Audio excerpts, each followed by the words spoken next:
네, 우리 오늘 말씀 나누겠습니다. 오늘 말씀 제목이 이렇습니다. 무엇을 보려고 교회에 오셨나요? 무엇 보려고 오늘 교회에 오셨어요? 오늘 말씀을 통해서 나는 뭘 보려고 교회에 왔는지 한번 생각해 보셨으면 좋겠습니다.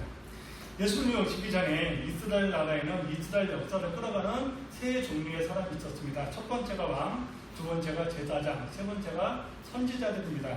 왕은 말 그대로 정치적으로 최고 책임자였고 제사장은 종교적으로 최고 책임자입니다. 그런데 세 번째의 경우 이 선지자는 좀 독특합니다. 왕도 아니고 또 제사장도 아니기에 정치적으로나 종교적으로나 이스라엘을 책임질 이유가 없는 사람들입니다. 그럼에도 불구하고 이 선지자들은 이스라엘 역사 안에서 엄청난 역할을 했다는 겁니다. 왜냐하면 선지자들은 하나님의 말씀을 선포하는 사람들이었기 때문입니다. 그래서 선지자의 입에서 나오는 말을 왕과 제사장들과 백성들이 듣고 순종을 할 때에는 이스라엘이 엄청난 축복을 누렸지만 반대로 선지자의 입에서 선포되는 그 말에 왕이 귀를 닫고 제사장이 귀를 닫고 백성들이 귀를 닫을 때는 이스라엘은 어마어마한 고난을 당했습니다. 다윗, 솔로몬, 야사, 여호사밧, 히스기야, 요지야 이런 왕들은 선지자들이 하는 말에 늘 귀를 기울였습니다. 그래서 이 왕들이 이스라엘을 통치할 때에는 이스라엘은 평안했어요. 반면에 여호람, 아달랴, 므낫세 이런 왕들은 선지자가 무슨 말을 하든지 귀를 막고 있었어요. 그래서 이 사람들이 이스라엘을 통치할 때는 이스라엘은 엄청난 고난을 당했습니다. 그리고 마지막 왕인 히스기야를 마지막으로 해서 바벨론에 의해서 유다가 망하고 400년이라고 하는 시간이 흘러갑니다. 그렇게 400년의 시간이 흐르다가 이스라엘 땅에 다시금 회개하라, 하나님의 나라가 가까이 왔다라고 선포하는 사람이 한 사람이 등장을 합니다. 그 사람이 바로 세례 요한이에요. 그 유명한. 그래서 사람들은 세례 요한으로부터 하나님의 말씀을 듣기 위해서 구름대처럼 몰려들었습니다. 세례 요한이 하나님의 말씀을 선포할 때 이스라엘 지역을 다스리던 사람은 헤롯 왕입니다. 그리고 이 헤롯은 예수님이 태어날 때 예수님을 죽이려고 했던 헤롯의 아들입니다. 목사님 다른 같은데 왜 이름이 똑같아요? 이렇게 생각이 드시죠? 헤롯이 성이라고 생각하시면 돼요. 제가 염씨죠. 제 아들도 염씨이고 제 딸도 염씨입니다. 제가 할로윈을 마치고 가끔가다 가족 카톡에다가 염씨 가족들 수고했다 이렇게 문자를 보내면 충성이하고 가은이하고 3월부터 동시에 네 오늘도 수고 많았어요 하고 답장이 옵니다. 제가 구체적으로 충성아 가은아 오늘 수고했다 그렇게 보내지 않았어요. 그냥 염씨 가족들 오늘 하루도 수고했다 그렇게 보내면 충성이하고 가은이는 아빠가 자기들을 부르는 줄 알고 오늘 하루도 수고 많으셨습니다 하고 답장을 보내옵니다. 똑같은 경우입니다. 본문에 나오는 헤롯이과도 그런 거예요. 성이 같은 겁니다. 어쨌든 세례 요한이 활동을 할 때 이스라엘을 다스리던 이 헤롯 이 사람이 세례 요한에게 감정이 굉장히 안 좋았습니다. 왜 안 좋았냐면 헤롯이 자기 동생을 죽이고 동생의 아내를 자기의 아내로 삼았습니다.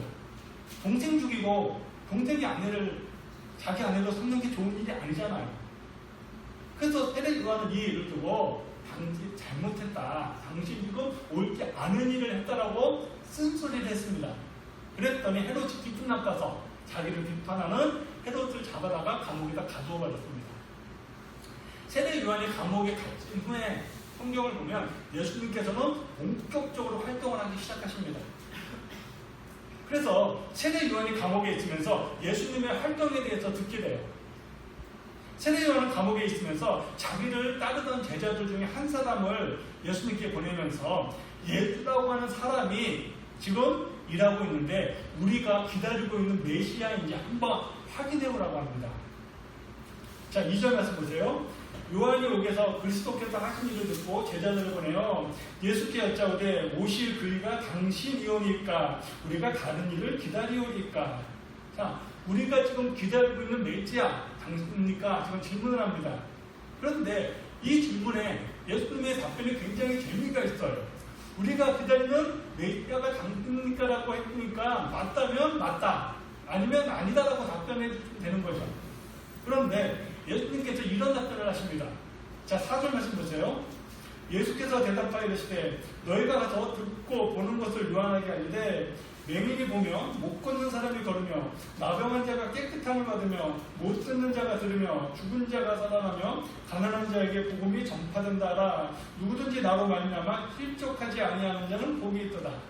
자, 예수님께서 말씀하신 이 일, 맹인이 보고 못 걷는 사람이 일어나 걷고 나병한 자가 깨끗함을 입고 못 듣던 사람이 듣고 죽은 자가 다시 살아나고 가난한 사람들에게 복음이 전파되는 이 일, 예수님께서 지금 하고 계시는 일이에요. 그러면서 이렇게 말씀하세요. 누구든지 나로 말미암아 실족하지 아니하는 자는 복이 있다고 합니다. 무슨 말이죠? 요한아, 내가 바로 너희들이 기다리는 메시아다라는 겁니다. 그러니 의심하지 말라는 거예요. 세례 요한이 감옥에 갇혀 있는 것을 안타까워하는 사람들이 참 많았습니다.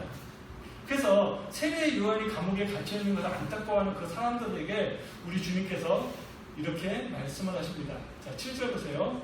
그들이 떠나며 예수께서 우리에게 요한에 대하여 말씀하시되 너희가 무엇을 보려고 강야에 나갔더냐? 바람에 흔들리는 같으냐? 그러면 너희가 무엇을 보려고 나갔더냐?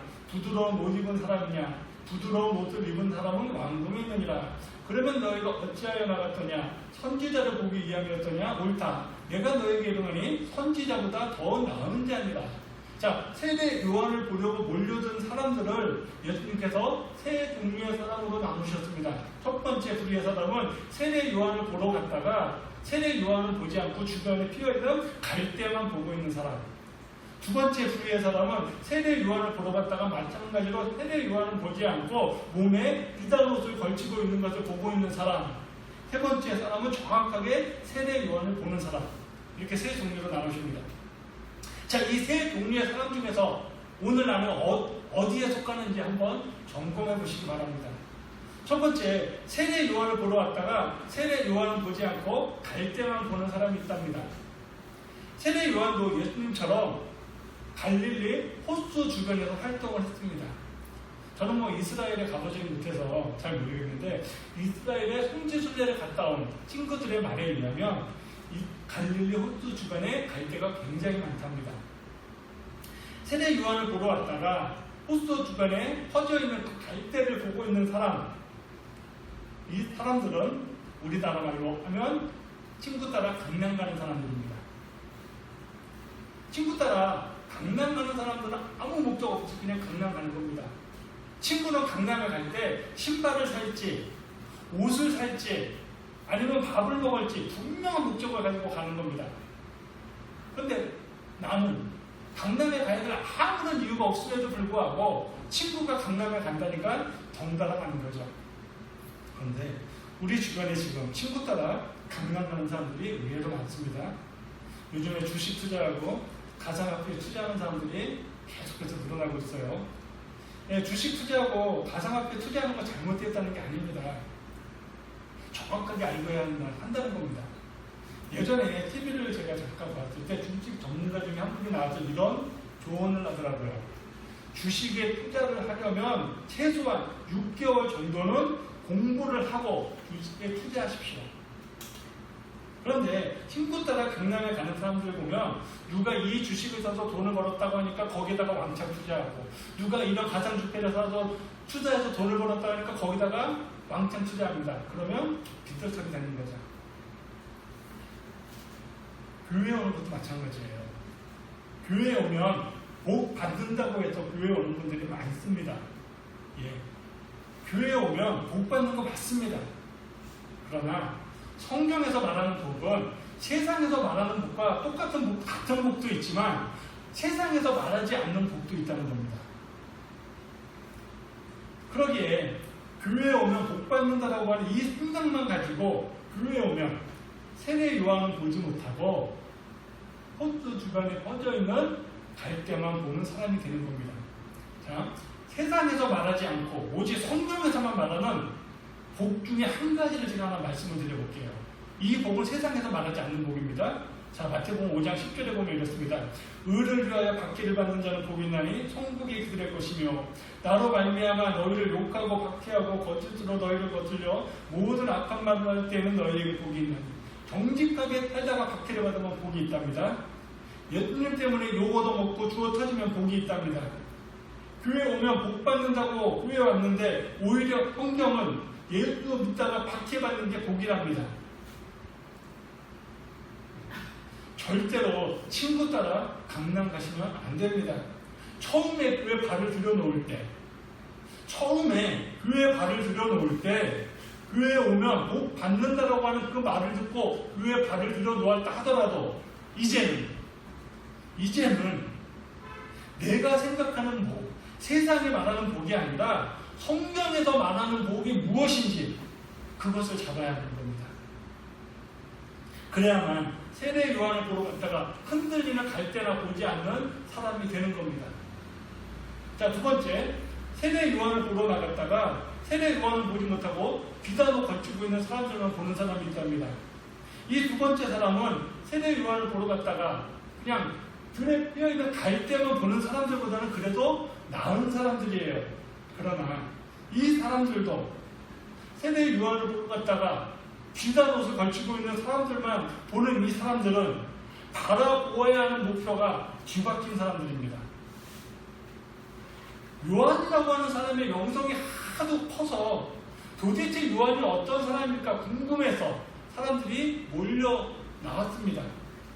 그런데 요한의 겉모습이 형편이 없어요.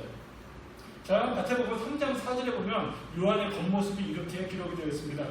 이 요한은 낙타 털옷을 입고 허리에 가죽띠를 띠고 움직은 메뚜기와 석청이었더라. 요한이 입고 있는 옷은 손으로 만든 옷이 아닙니다. 동물 가죽을 벗겨서 만든 옷입니다. 예수님 당시 부자들은 비단으로 된 옷 입었습니다. 반면에 가난한 사람들은 짐승 가죽을 벗긴 옷을 입었어요. 어깨부터 다리까지 통으로 하나로 된 옷입니다. 그저 중간에 흘러내리지 말라고 허리에다가 이렇게 끈을 묶는 겁니다. 그래서 이 가죽옷은 낮에는 옷으로 사용이 되고 밤에는 이불 대용으로 사용이 되는 겁니다. 저는 옷값 하면 지금도 늘 생각나는 일이 하나 있어요. 제가 결혼 막 하고 신혼집을 서울 잠실 근처에 살았습니다. 하루는 사모하고 롯데백화점 앞에 잠실역에서 만나게 됐어요. 사모를 기다리다 마침 백화점 앞에 걸려있는 모기코트를 하나 봤습니다. 제 눈에는 분명히 모기코트 가격이 20만 원이었어요. 그래서 사모에게 야, 뭔 놈의 옷이 20만 원이나 하냐? 그랬더니 사모가 20만 원이 아니라 200만 원이다라고 하더라고요. 이미 20년 전에 우리나라에 200만 원짜리 옷이 있었습니다. 20년 전보다 지금 물가가 한 10배 정도 뛰었으니까 200만 원짜리 옷이 이제 한 2천만 원 정도 될까요? 어쨌든 요한이 먹는 음식이 또 메뚜기와 속청이랍니다. 메뚜기는 우리나라 사람들에게는 익숙하지 않은 음식이에요. 그러나 이스라엘 사람들에게는 흔한 음식입니다. 그런데 이 메뚜기도 주로 가난한 사람들이 먹었습니다. 또 석청을 먹었대요. 석청은 꿀입니다. 근데 이 꿀은 좋은 꿀이 아니에요. 싸구려 꿀입니다. 성경에 나오는 이 요한의 모습을 보면 그야말로 거짓골 조금만한 모습이에요. 요한의 소문이 너무나 자제해서 도대체 요한이 어떤 사람인가 궁금해서 보러 나왔더니 그 모습이 거짓골 조금만한 모습인 겁니다.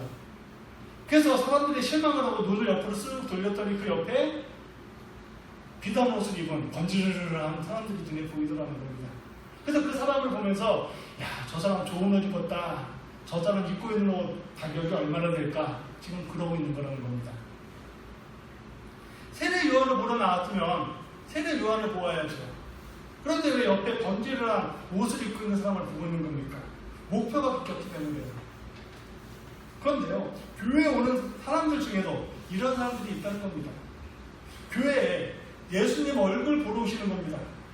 그런데 교회에 와서 예수님 얼굴은 안 보고 목사 얼굴이나 보고 다른 사람들 얼굴만 보는 분들이 있어요. 우리 교회 얘기는 아니에요. 예배 시간에 선포되는 설교를 안 듣고 목사님 지난주하고 똑같은 넥타이 매었네. 그 넥타이 검사하는 분들이 있어요. 지난주에 메고 온 넥타이 오늘 또 메고 오면 무슨 상관이 있습니까? 아무 상관 없잖아요. 그런데 목사님이 무슨 넥타이 매겼는지 그거 보다가 신경이 쓰여서 설교를 못 듣습니다. 또 다른 지난주에 어떤 옷을 입고 왔는지 기억하는 분들이 있어요. 지난주에 입고 왔던 옷 오늘 또 입고 오면 무슨 상관이에요? 정말 이렇게 쓸데없는 기억력에 탁월하신 분들이죠. 교회에 예수님의 얼굴 보러 오는 것이지, 목사가 무슨 넥타이를 메었는지, 무슨 옷을 입었는지, 다른 사람들이 어떤 옷을 입고 왔는지 자랑하는 패션장이 아니잖아요. 교회는 예수님을 만나야 하는 것이고 그분에게 예배를 드리는 것입니다. 그런데 교회에 와서 예수님의 얼굴은 보지 않고 목사 얼굴이나 보고 다른 사람들의 얼굴만 보고 있다면 세례 요한을 보러 나왔다가 비단 옷 입고 있는 그 사람을 보면서 야, 좋은 옷 입고 있다고 눈이 돌아가는 사람과 똑같은 잘못을 범하는 겁니다. 자, 세 번째, 정확하게 세례 요한을 보는 사람이 있다고 하셨어요.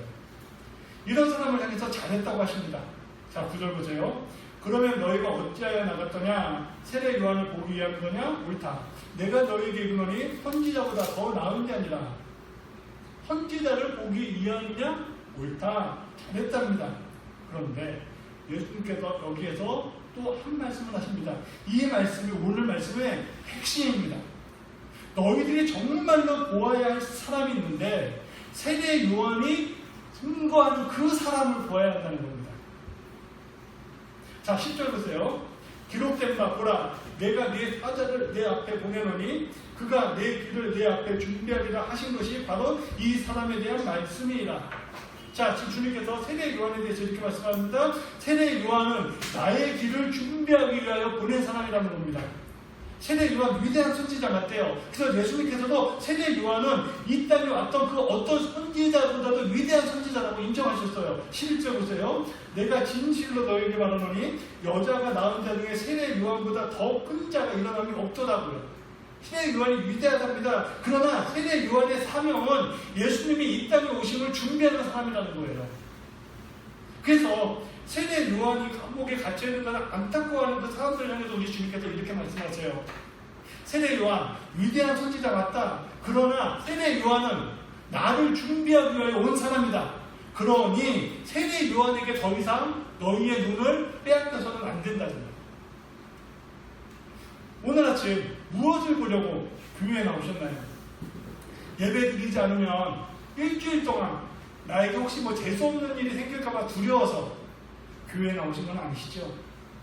교회 안 나오면 여기 있는 영목사가 왜 교회 안 나오셨어요? 문자하고 전화하는 거 귀찮아가지고 그거 안 받으려고 교회에 나오신 건 아니시죠? 네.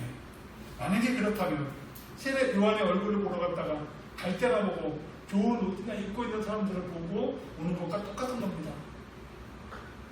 지금으로부터 600년 전에 칼빈, 루터, 쯔빙글리와 같은 사람들이 진출을 해서 종교개혁을 일으켰습니다. 종교개혁이 이렇게 일어날 수밖에 없어서 여러 가지 이유가 있는데 그 중에 가장 큰 이유가 바로 교회에서 예수님의 얼굴이 사라져버렸기 때문에 그래요. 그래서 종교개혁자들은 교회에서 사라져버린 예수님의 얼굴을 다시 회복하자고 하는 운동을 일으킨 겁니다. 이게 바로 종교개혁이에요.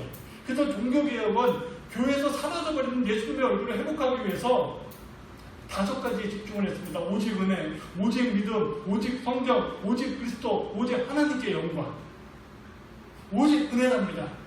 요한복음 1장 2절 말씀 보세요. 영접하는 자, 곧 그 이름을 믿는 자들에게는 하나님의 자녀가 되는 권세를 주셨으니. 베드로전서 2장 9절 말씀 보세요. 너희는 택하신 족속이요 왕같은 제사장들이요 거룩한 나라요 그의 소유된 백성이니 이는 너희를 어두운 데서 불러내어 그의 기이한 빛에 들어가게 하시기에 아름다운 자고 선포하게 하게 하십니다.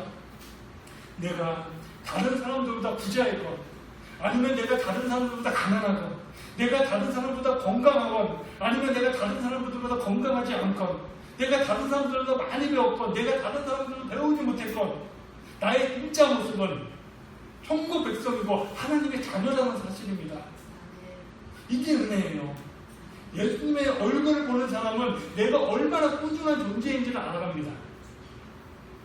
그래서 예수님의 얼굴을 보는 사람은 죽을 것 같은 상황 속에서도 죽지 않고 다시 일어섭니다. 둘째, 오직 믿음이랍니다. 에베소서 2장 8절 말씀 보세요. 너희는 그 은혜로 인하여 믿음으로 말미암아 구원을 받았으니 이것은 너희에게 난 것이 아니요 하나님의 선물이라. 행위에서 난 것이 아니니 이는 누구든지 자랑하지 못하게 합니다. 내가 예수 믿는 사람으로 살아가는 것, 지금 이 시간 교회에 나와서 예배를 드리는 사람으로 살아간다는 것, 이건 내가 똑똑해서 내가 잘나서가 아니라 오직 하나님께서 나에게 주신 믿음 때문입니다. 세 번째로 오직 성경이랍니다. 히브리서 4장 12절 말씀 보세요. 하나님의 말씀은 살아있고 활력이 있어 좌우의 어떤 검보다도 예리하여 혼과 영감이 관절과 골투를 찔러 쪼개기까지 하며 또 마음의 생각과 뜻을 판단하나니. 이 세상에 수많은 책들이 있어요. 제 작은 방에도 수백 권의 책이 있습니다. 그리고 도서관에 가면 뭐 수백 권 아니 수만 권의 책이 있어요. 지금 또 출판사에서 하루에 수천 권 수만 권의 책들이 쏟아져 나오고 있습니다. 그러나 그 모든 책 중에서 우리에게 생명을 줄 수 있는 책은 오직 성경은 하나뿐입니다.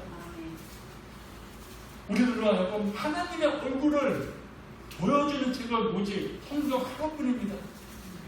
하루에 성경 얼마나 읽으세요? 하루에 24시간 하루 종일 성경 읽으라는 게 아닙니다. 하루에 10분 아니 그것도 안 되면 하루에 5분이라도 매일 성경 읽는 것이 중요합니다. 네 번째 오직 그리스도랍니다. 다시 말씀드립니다. 교회는 예수님 얼굴 보러 오는 것입니다. 그런데 어느 때부터인가 교회에서 예수님의 얼굴이 사라져버렸어요. 종교개혁이 일어나기 전에 교회에서 목사들이 했던 거짓말 중에 이런 거짓말이 있었습니다. 헌금함에 땡그랑하는 소리가 들리면 지옥에 간 너의 형제와 너의 자녀가 천국으로 올라간답니다. 말도 안 되는 거짓말이죠. 그런데 교회에서 예수님의 얼굴이 사라져버리니까 이런 거짓말도 통하더라는 겁니다. 지금도 마찬가지예요. 우리 주변에 신천지를 비롯한 통일교회, 여호와 증인 같은 많은 이단들이 있어요. 이단들 하나같이 교회 나오면 간판을 걸어놓고 있습니다. 신천지 정식 이름, 신천지 예수교 증거 장막 성전입니다. 성전이 교회잖아요. 통일교회 정식 이름이래요. 세계 기독교 통일 힐령 협회. 근데 지금은 바꿨어요. 하늘 부모님 성회, 세계 평화 통일 가정연합. 어쨌든 좋은 단어라 다 갖다 썼습니다. 그런데 예수교 증거 장막 성전이 되었건 아니면 세계 평화 통일 가정 연합이 되었건 간에 거기에는 예수님의 얼굴이 없습니다. 우리도 마찬가지예요. 교회 와서 예수님의 얼굴 보지 못하고 목사 얼굴 보고 옆에 있는 시장들의 얼굴만 보고 돌아간다면 교회 마당만 밟고 가는 겁니다. 세례 요한도 말하고 있어요. 내 얼굴 보려고 하지 마세요. 예수님 얼굴 보아야 한다고 지금 분명하게 말하고 있습니다. 자, 자기 얼굴을 보러 나온 사람들에게 세례 요한은 이렇게 말합니다. 마태복음 3장 11절 말씀 보세요. 우리 한번 같이 읽어보겠습니다. 나는 너희로 회개하기 위하여 물로 세례를 베풀거니와 내 뒤에 오시는 이는 나보다 능력이 많으시니 나는 그의 힘을 빌기도 감당하지 못하겠노라. 그는 성령과 불로 너에게 세례를 베푸시리라. 예수님 당시의 사람들 중에 신발을 드는 일을 하는 사람은 종입니다. 종이나 그 일을 하는 거예요. 근데 세례 요한은 말해요. 나는 예수님의 신발조차도 들 수 없는 사람이랍니다. 무슨 말이에요? 만왕의 왕은 예수님 앞에 나는 종보다도 못한 존재라는 겁니다. 그러니 내 얼굴 보려고 하지 말고 오직 예수님에게만 집중을 하랍니다. 다시 말씀드립니다. 교회는 예수님 얼굴 보러 오는 것입니다. 마지막으로 다섯 번째, 오직 하나님께 영광이랍니다. 오직 은혜, 오직 믿음, 오직 성경, 오직 그리스도, 이 네 가지를 걸고 하나님께 영광 돌리기 위한 겁니다. 교회는 예수님의 얼굴을 보고 하나님께 영광 돌리기 위하여 오는 것입니다. 우리가 훗날 천국에 가면 뭐 하면서 살까요? 정답은 천국에 가봐야 한다. 정확한 것은 천국에 가봐야 한다. 그런데 한 가지 분명한 것은 있습니다. 우리가 천국에 간 후에 하나님을 찬양하는 삶을 살아갈게 될 거라는 겁니다. 자, 요한계시록 19장 3절 말씀 보세요. 두 번째로 할렐루야니 그 연기가 세세토록 올라가니라. 또 24장로들과 네 생물이 엎드려 보좌에 앉으신 하나님께 경배하며 이르되 아멘 할렐루야니 보좌에서 큰 음성이 나서 이르되 하나님의 종들 곧 그를 경외하는 너희들아 작은 자나 큰 자나 다 우리 하나님께 찬송하라. 우리는 천국에 가서 하나님을 찬양하는 삶을 살게 될 겁니다. 오늘 교회에 무엇을 보라고 나오셨는지요? 예수님 보시고 가셔야 합니다. 예수님 얼굴 못 보고 교회에 문을 나가신다면 오늘 헛걸음 하신 겁니다. 세상 사람들은 지금 집에서 텔레비전을 보고 있거나 산에 등산을 갔거나 바다로 바람 쐬러 나갔습니다. 그러나 우리는 그 모든 것 다 포기하고 예수님 보러 이곳에 온 것입니다. 그렇다면 반드시 예수님 얼굴 보고 교회 문을 나서야 하는 겁니다. 예수님 만나면 우리의 삶의 모든 문제는 해결이 됩니다. 지난주 본문 말씀입니다. 요한계시록 3장 20절 말씀 보세요. 볼지어다 내가 문 밖에 서서 두드리노니 누구든지 내 음성을 듣고 문을 열면 내가 그에게로 들어가 그와 더불어 먹고 그는 나와 더불어 먹으리라. 자, 요한복음 15장 7절 말씀입니다. 너희가 내 안에 거하고 내 말이 너희 안에 거하면 무엇든지 원하는 대로 구하라. 그리하면 이루리라. 교회에 무엇을 보려고 나오셨나요? 오늘 아침 이 귀한 시간에 교회에 무엇을 보려고 나오셨나요? 오직 은혜, 오직 믿음, 오직 말씀, 오직 그리스도, 오직 하나님께 영광.